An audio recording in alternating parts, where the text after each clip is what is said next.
Le Sénat adopte le projet du budget rectificatif 2022. Validation cette nuit pour ce second volet et des mesures en soutien au pouvoir d'achat.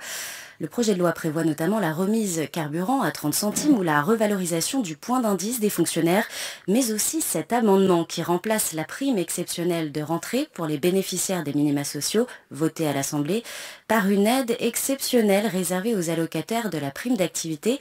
Bonjour Kathleen Comte. Bonjour Mélanie. Cet amendement ne passe pas du tout à gauche. Est-ce que c'est le moment, interroge le socialiste Rémi Féraud. Opposer les plus précaires aux travailleurs pauvres, dur de trouver plus minable, s'indigne l'écologiste Thomas Dossus. Colère aussi du sénateur de gauche Claude Tissot que nous avons joint ce matin par téléphone.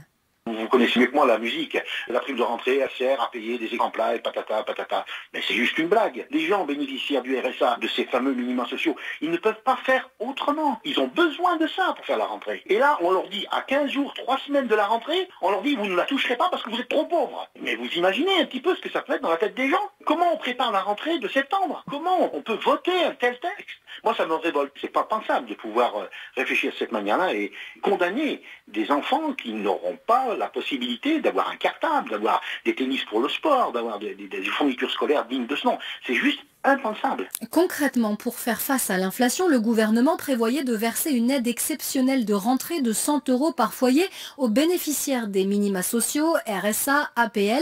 Eh bien, finalement, ces familles ne la toucheront pas. Seuls les allocataires de la prime d'activité, donc des travailleurs qui perçoivent déjà un salaire, pourront toucher une aide de 150 €. L'amendement est passé avec 195 voix pour et 146 voix contre. Pour son rapporteur, le républicain Jean-François Husson, il s'agit de donner un signal aux travailleurs pauvres ou modestes qui souvent passent à côté des aides. Mais Claude Tissot veut encore y croire. Il rappelle que la mesure va contre l'avis du gouvernement et espère que l'amendement sera retiré en commission mixte paritaire. Elle doit se réunir ce soir pour valider définitivement ou non l'adoption du projet de loi budget rectificatif. Et à noter que les personnes bénéficiaires de l'AAH, l'allocation adulte handicapé, auront le droit à cette aide votée par le Sénat.